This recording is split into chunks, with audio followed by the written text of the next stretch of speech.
What's good, YouTube and TikTok? Welcome to the next video on the channel. In this one, I'm going to give you another Steel Path viable build on Warframe. This is going to be for Dark Sword. Let's get into this.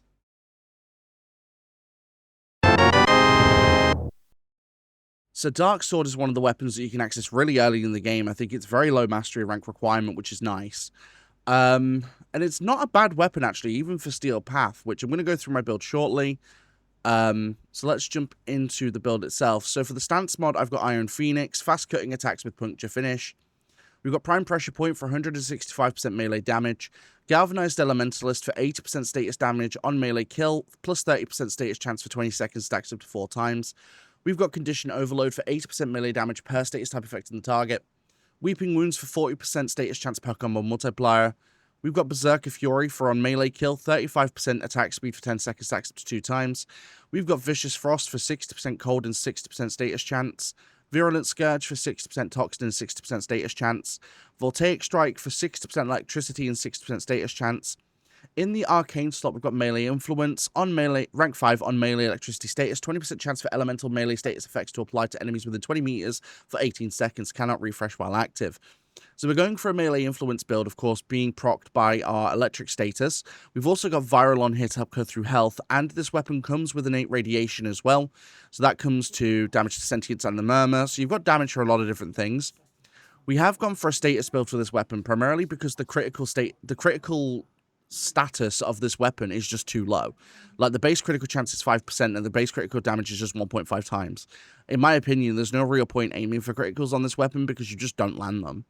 But going through for the status effects, the statuses do actually really work quite well for this weapon, despite the fact that it's a very early game weapon.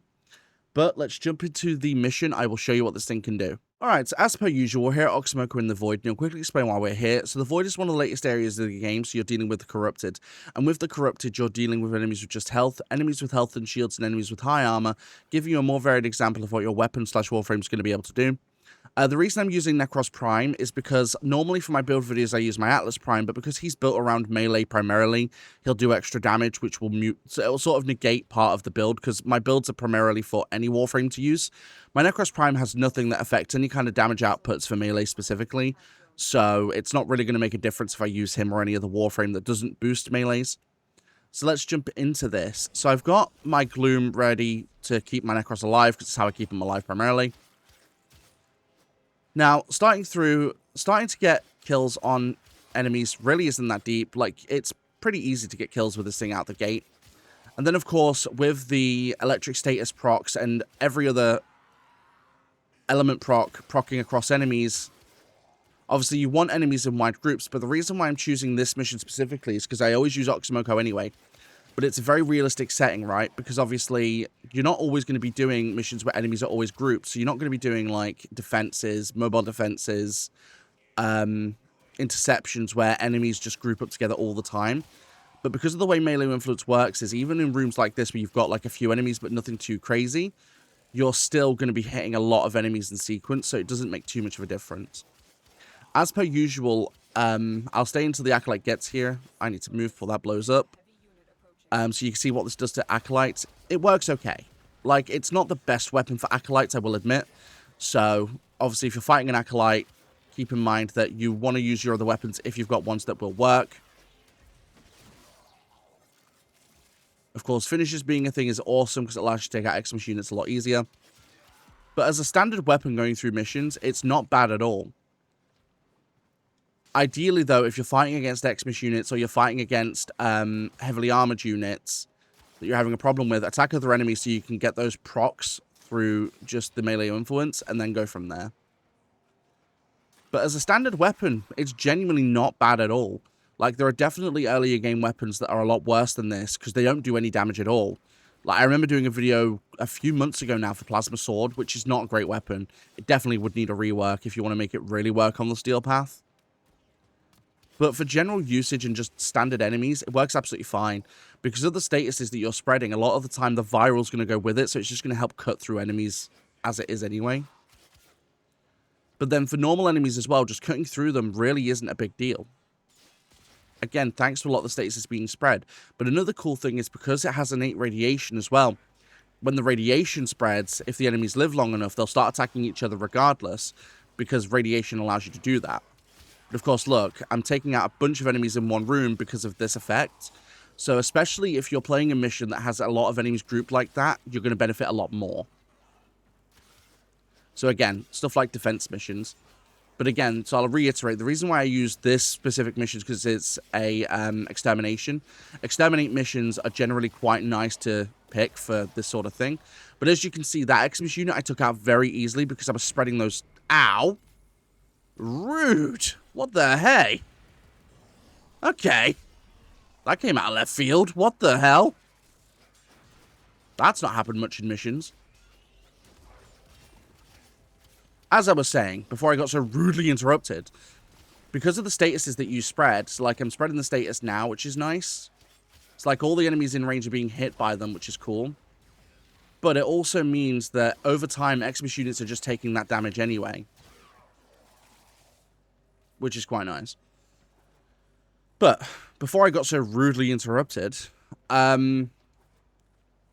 so Dark Sword, not a bad weapon at all. Definitely could be a lot worse. Where is this enemy that I've missed? How is it all the way back here? Huh? Jeez, is it literally just one enemy? Seriously? And of course, we get another Argon Crystal when I don't need it right now. Cool. I guarantee later on down the line when I need to farm one, I'm not going to get one for a while. Even with Necros. Because that's just sod's law, really, isn't it?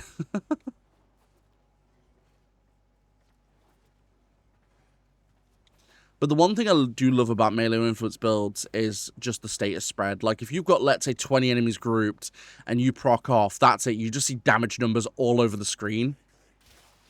So, look, damage numbers all over the screen. And every enemy just falls. Like, all standard enemies just absolutely get slaughtered by this build.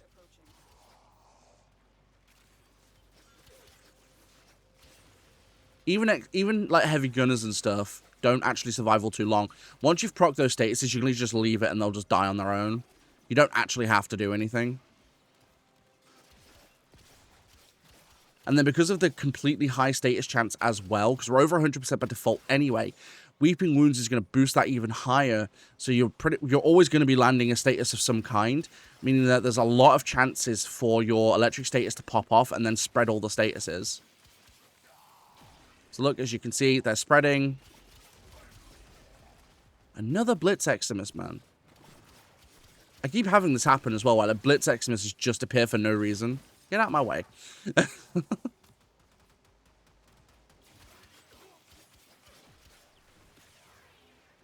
Like, the only other thing you could do with this build, I guess, to make it a bit better would be to add status duration. But there's no need for it. Not really. Because, look, without a long status duration, you're still absolutely ruining enemies that appear. So, look, I've already procced it on Malice. So, Malice is already being hit by those statuses. And it's doing damage over time, which is great. Of course, like I said, this isn't the best weapon to use. Oh, my God, it's this guy. I forgot about him. Let's go. I'm going to have to move quickly before he absolutely wombo combos me. Crap. Nope. Still not out of range yet. Okay, there we go. So yeah, it's not the best weapon to use against this guy. It does do damage, ow. But as you can see, he took me out because it doesn't take him out fast enough. But for general enemies, it's an absolute fine weapon. As you can see, I've made it through the bulk of the mission. Of course, this is why you do carry 3 weapons, a primary, a secondary, and a melee. That way, if one doesn't cut it for certain enemies, you can use the others. But let me know what you think about this build in the comments down below on either TikTok or YouTube. If you are watching this on YouTube, don't forget to like, comment, subscribe. It really helps that YouTube algorithm. If you're watching this on TikTok, don't forget to don't forget to heart me, don't forget to follow, and don't forget to comment down below as well. Don't forget, if you're watching on YouTube and want to support the channel even further, you can do so by becoming a channel member from as little as 99 pence per month. And don't forget, I do live stream. When I go live here on YouTube and over on Twitch. My streams on YouTube are in the shorts feed, so they are more for mobile. If you want to catch the exact same streams at the exact same time in full 1080p, feel free to join me on Twitch. That link is in the description below. And if you're watching on TikTok and want to join me on my other socials like YouTube and Twitch, those links are in my bio and on my channel. I'll catch you guys in the next one.